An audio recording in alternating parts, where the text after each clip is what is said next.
Sistema Michoacano de Radio y Televisión presenta.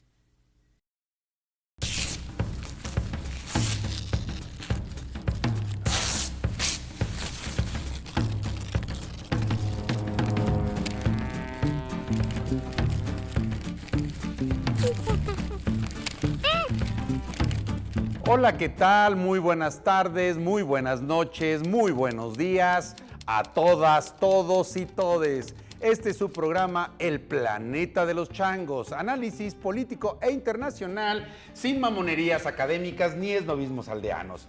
Hoy vamos a discutir un tema que en estos días ha cobrado mayor relevancia, las relaciones México-Estados Unidos. Y nos acompañan Sandy Ambriz, politóloga, y Saúl Orozco, abogado. Bienvenida, Sandy. ¿Qué tal, Sergio? Muchas gracias por la invitación. Hombre, gracias a ti por acompañarnos.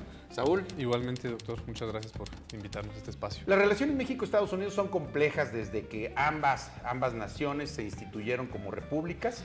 Tenemos una relación dicotómica bastante complicada, con antecedentes muy dolorosos como la Guerra del 47 y momentos de solidaridad o de empatía como ocurrió en la Segunda Guerra Mundial o en otros momentos como la denominada Alianza para el Progreso con Kennedy y el presidente López Mateos. Pero visto en una perspectiva histórica, ¿cómo verías tú las relaciones México-Estados Unidos, Sandy? Yo creo, Sergio, la relación entre esos dos países ha sido como una ruleta con altibajos, ¿no?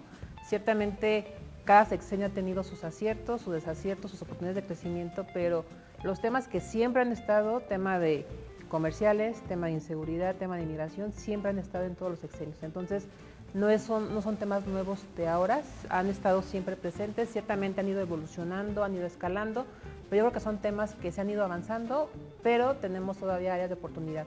Igual podemos hacer un recorrido histórico, por ejemplo, con Salinas de Gortari, ¿no?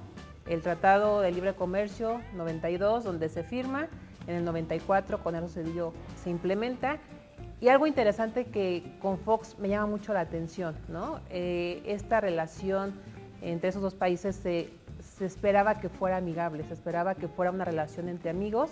Ciertamente así comenzó, pero no olvidemos lo que pasó en septiembre del 2011. Pero Woodrow Wilson, un secretario de Estado del gobierno de Woodrow Wilson a principios del siglo XX, dijo: Estados Unidos no tiene amigos, Estados Unidos tiene intereses. ¿Tú pensarías eso, Saúl, a partir de la relación histórica México-Estados Unidos? Yo creo que depende mucho de la persona que ha estado al frente de Estados Unidos en ese momento. Si bien Estados Unidos es, cuando menos hoy lo veo con el nuevo presidente que van a tener como un bravucón, depende también mucho de quién ha estado en su momento. Todos han tenido políticas totalmente distintas, ya bien lo mencionaba Kennedy. Algunos buscan algún enfoque no tanto a las relaciones exteriores meramente por el negocio, sino por hasta el intercambio cultural. Yo creo que sí tienen intereses, pero también pueden tener aliados y pueden tener amigos. Y en el caso exclusivo de México y Canadá, pues además están obligados, quieran o no, pues somos vecinos. Entonces yo creo que sí pueden tener amigos y pueden tener aliados. Pobre de México, tan lejos de Dios y tan cerca de Estados Unidos. ¿Ustedes estarían de acuerdo con esa frase? Sí tiene un poco de asertividad. A ver, ¿por qué? Porque, a ver, o sea, viéndolo en el tema comercial, ¿no? Para México, Estados Unidos es su principal socio comercial. Muy bien. Para Estados Unidos, México no es el principal socio comercial. Para Estados Unidos es China y Canadá. Claramente el tema de China ahí tiene un toque distinto, ¿no? Pero sí, México no ha sabido entablar las relaciones apropiadas para poder sacar todo el potencial que tiene. ¿Tú coincidirías con eso? Yo creo que cuando menos para este año, que fue el 2024, que cuando menos en el corte hasta el mes de octubre, México supera, durante 20 años no había logrado esto, pero logra ser el principal socio comercial de Estados Unidos, más que China, más que Canadá. Entonces, yo considero que puedo diferir un poco, pero tenemos muchas opciones. Ahora, históricamente hemos sido parte de la prioridad de Estados Unidos. Lo fuimos en la intervención Sí. francesa, una vez que resuelven la guerra de secesión, ellos se vuelcan a apoyar al gobierno juarista.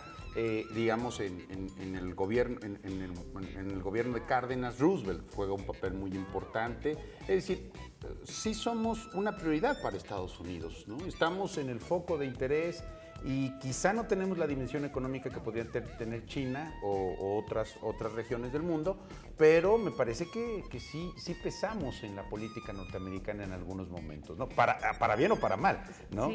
Sí, o sea, yo creo que sí tenemos, somos importantes. A lo mejor por el tema del Producto Interno Bruto, pues no podemos competir con China, ¿no? Porque tengamos a colación que entre China y Estados Unidos, entre las dos potencias, casi acaparan el 40% del PIB mundial, ¿no? Entonces, yo creo que lo atractivo para Estados Unidos de México es la mano de obra. La mano de obra que, si lo ponemos a comparación con China, es un factor de competencia con los chinos, ¿no? Cuando China entró a la OMC, que fue en el 86, si no mal recuerdo, México fue cuando empezó a temblar un poco en ese tema de la mano de obra con Estados Unidos, porque fue cuando Estados Unidos volteó a ver a China. Las empresas americanas dijeron, bueno, en China me sale más barato producir que inclusive en Estados Unidos. Ciertamente México era una opción, pero China fue el camino sin fronteras para la producción. Y que es parte de lo que acusa Donald Trump, ¿no? Es decir, los demócratas permitieron que se llevaran los empleos de los americanos a otros países.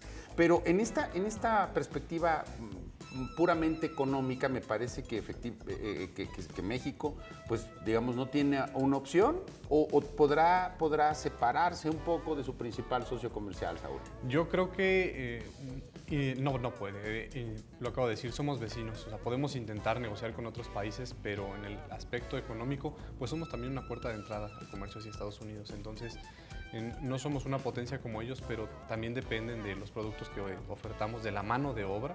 Entonces, ni ellos pueden separarse de nosotros. O sea, puede haber otros mercados muy atractivos para ellos, pero por una cuestión geográfica somos lo ideal. Entonces, sí, no pueden dejar de consumir aguacate michoacano, por ejemplo, ¿no? Ahora, en la perspectiva política también creo que hemos tenido diversos encontronazos con Estados Unidos. Pensemos en la época de Porfirio Díaz, cuando me parece que uno de los puntos de tensión con el gobierno de ese momento fue la relación con Centroamérica, donde Estados Unidos no estaba de acuerdo con que Díaz tuviera ciertas simpatías por presidentes, ¿no?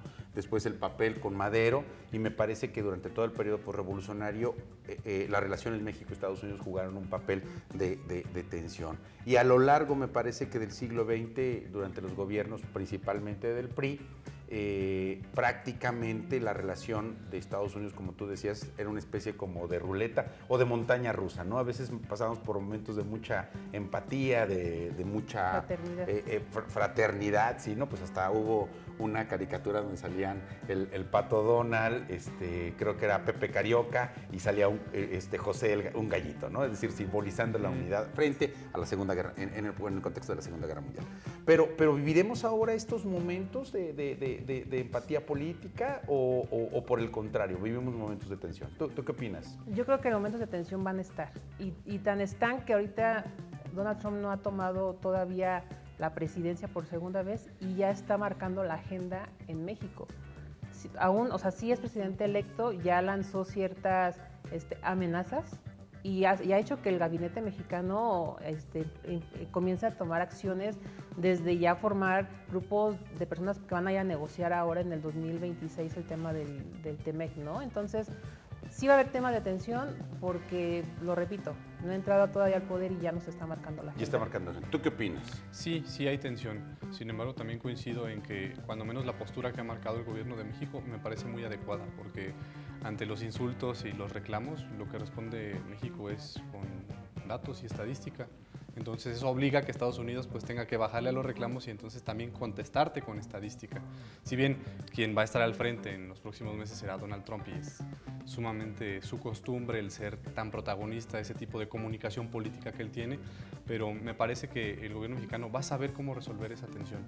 Pero justo, y ahí como para irnos enfilando al cierre de nuestro primer bloque y dejar ahí la expectativa del segundo, tiene que ver con una política de Estado, una política desplegada desde el Departamento de Estado, la Secretaría de Relaciones Exteriores, o va más en el estilo personal de relación entre presidente, en este caso presidenta, o los titulares del Poder Ejecutivo? Lo dejaría ahí como para centrarnos en nuestro siguiente bloque de discusión, si es una política de Estado o en realidad es más bien el toque personal que cada presidente, en este caso presidenta, le va dando a la relación?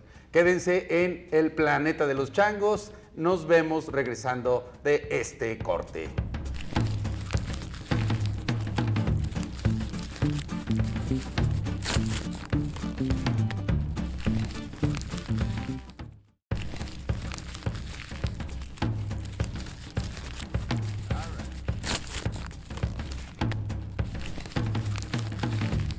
Hola, ¿qué tal? Estamos de regreso y vamos con las changadas de la semana. Si a usted lo invitan a un evento internacional, si no sabe inglés, no lo haga como lo hizo el presidente argentino Milei. Por favor, evite la pena a sus compatriotas.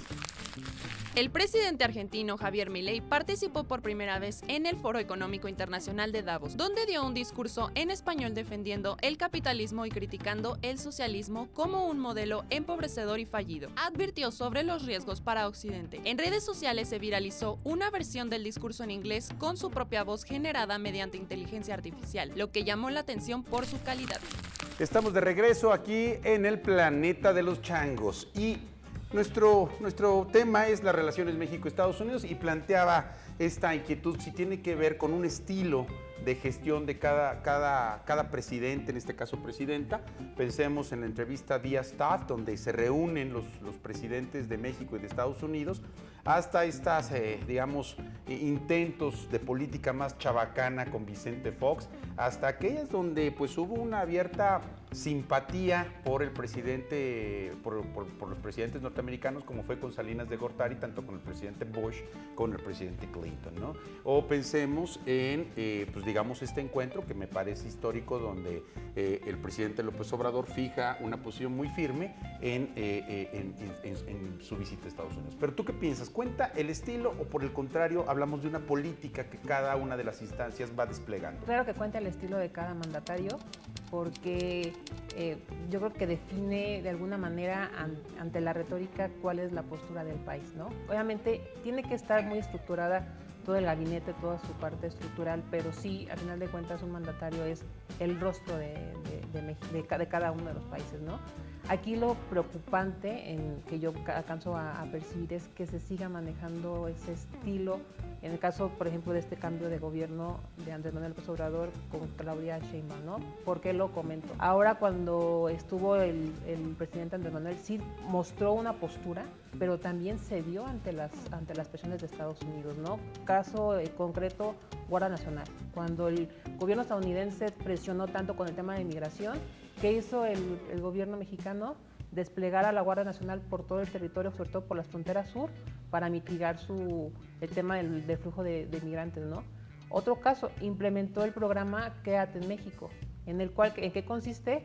Aquellos migrantes que piden asilo político a Estados Unidos, ¿qué es lo que hace? La antesala es México, y México quédate con los problemas de migración para que Estados Unidos no tenga ese tipo de problemas, ¿no? Eso es lo preocupante, que realmente entren en un sistema de hacer lo que el gobierno norteamericano les esté marcando. ¿Tú qué opinas? Empecemos por el final de la intervención de Sandy. ¿Realmente se hace lo que dice su gobierno norteamericano o frente a una realidad? ¿Cada presidente ha tenido que ir jugando, por decirlo de alguna manera, o hay que ir desplegando una estrategia en particular? Yo creo que, para empezar, las políticas públicas de cada gobierno las define el estilo de quien está al frente. Okay. Y en torno a eso, pues también se elige el gabinete. En este caso, seguramente Donald Trump, que ahora va a utilizar, como ya lo hizo en su gobierno anterior, a Heiser como otra vez su representante de comercio, pues eso te define la ruta que él va a seguir, así protagónica, con su estilo tan peculiar de la comunicación política. Un gobierno de halcones, ¿no? Un gobierno sobre todo de dar manotazos sobre la mesa y después va a tratar de negociar, después tratar de pactar con otros países. Sin embargo, creo que México no siempre cede o es la imagen que a veces se ha reflejado. ¿A qué me refiero? Yo creo que a veces tenemos problemas o temas en común que se atienden, pero pareciera que como también es un tema en común que quiere atender Estados Unidos y lo atiende México, es como obedecerlos a ellos y no necesariamente tiene por qué ser así. En el caso de cuando se cierra la frontera sur de México, pues no solo fue la implementación de la Guardia Nacional, también se implementaron programas sociales con nuestros países vecinos del sur, donde se les apoyaba directamente al campo, donde ahora también la doctora ha dicho que se les va a continuar apoyando para que se ataquen las causas y evitemos esas migraciones masivas hacia Estados Unidos. Que al final de cuentas también ellos son corresponsables de esas migraciones, puesto que ellos viajan a Estados Unidos ya con una cita previa para poder verse con las patrullas fronterizas y poder accesar a... Pero regresando, este estilo, por ejemplo, recuerdo los desplantes de López Portillo con Jimmy Carter, cuando Carter trataba de mostrar una cara afable, López Portillo, con el objetivo de posicionarse, pues tuvo una posición bastante digamos, pues, por decirlo de alguna manera, muy enérgica, ¿no? Aunque en realidad la relación es tan asimétrica que difícilmente puede tener un impacto, ¿no? Pero pensemos nuevamente en el caso del caso de Carlos Salinas, donde incluso durante el gobierno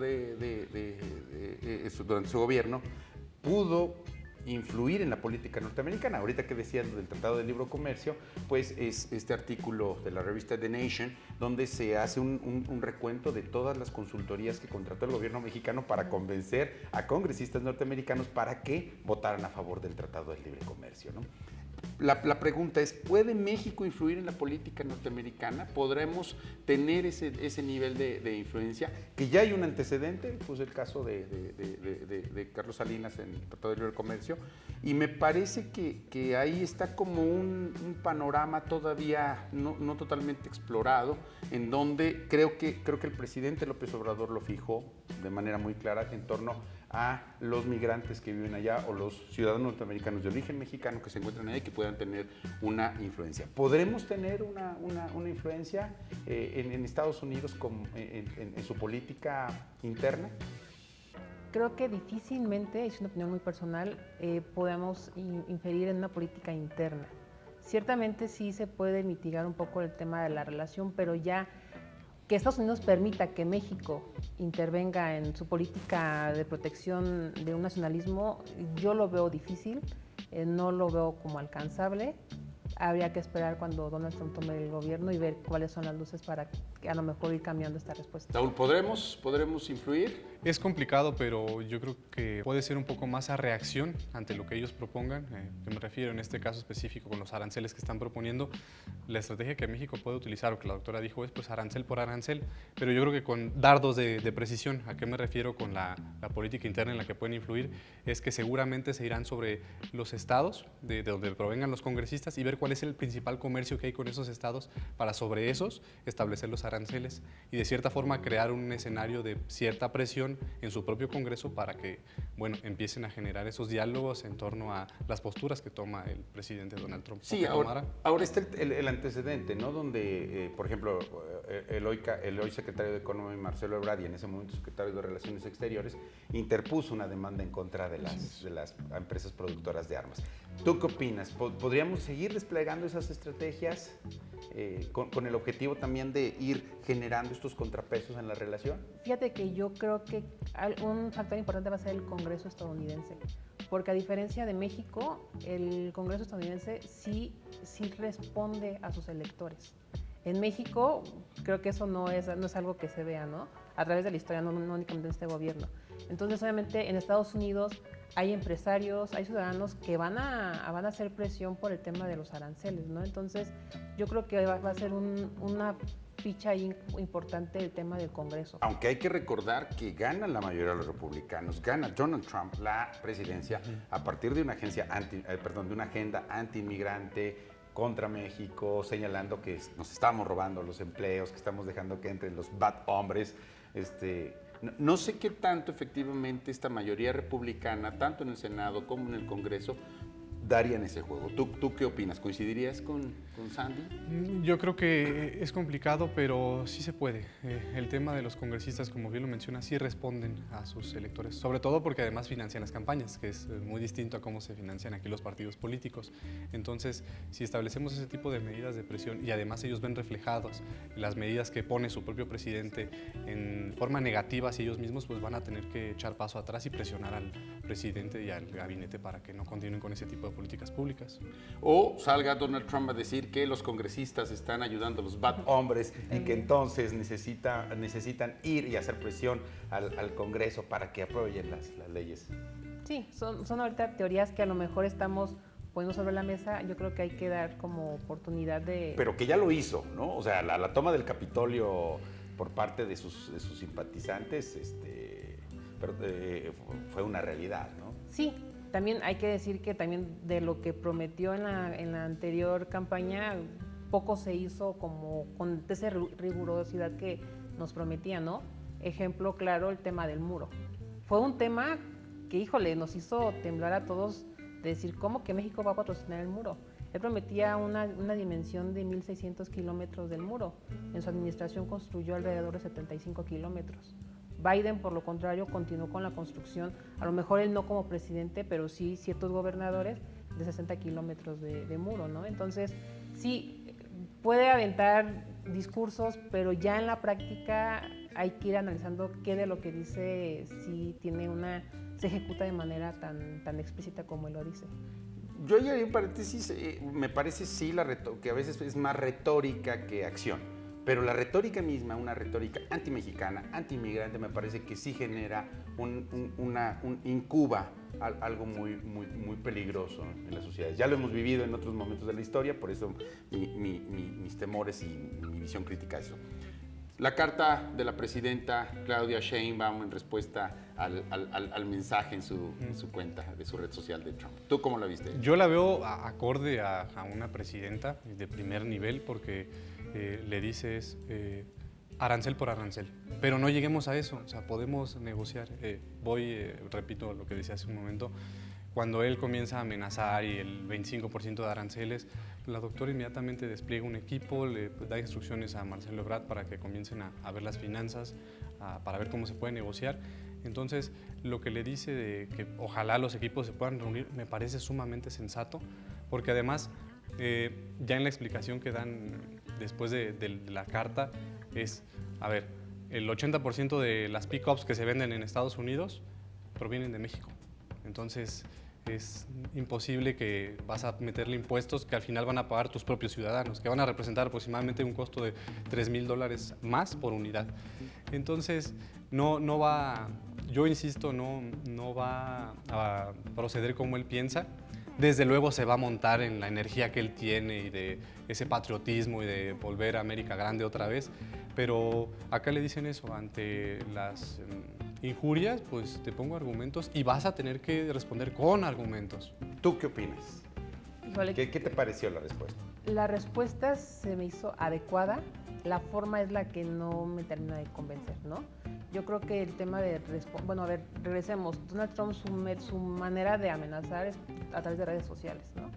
Este gobierno, el anterior gobierno y el actual, pues es a través de sus mañaneras, ¿no? De exponer la manera de cómo lleva a cabo su política de muy respuesta, vistas, ¿no? Ajá. Muy vistas, al grado que en alguna ocasión Marcelo Ebrard en una negociación les dice, no se guíen por lo que dicen en las mañaneras. Ajá, entonces esa es la parte que a mí, digo, las formas son las que no me terminan de convencer. En cuanto a estructura de la carta, yo creo que es una respuesta adecuada, porque pues sí, la respuesta yo creo que más ha resonado es arancel por arancel, pero eso, bien lo comentan, es poco factible porque tenemos un tratado de libre comercio que no permite que eso se ejecute. Hay que esperar cuando se lleve a cabo la revisión, que creo que es el 2026, el siguiente, cuando se va a llevar a cabo la revisión. Y también ahí el tema del punto de Canadá también es algo importante, porque Canadá también ya ha expuesto que si no convence, México queda fuera del Tratado de Libre Comercio. Entonces también hay que ver cómo se va a dar la negociación con el gobierno de Canadá. Pues un tema que desde luego no se termina en este programa. Les agradecemos a nuestros invitados por haber participado, nuestro invitado. Y esto fue El Planeta de los Changos. Desde luego queda a ustedes, estimada audiencia, reflexionar en torno a las relaciones México-Estados Unidos. Que tengan una excelente semana.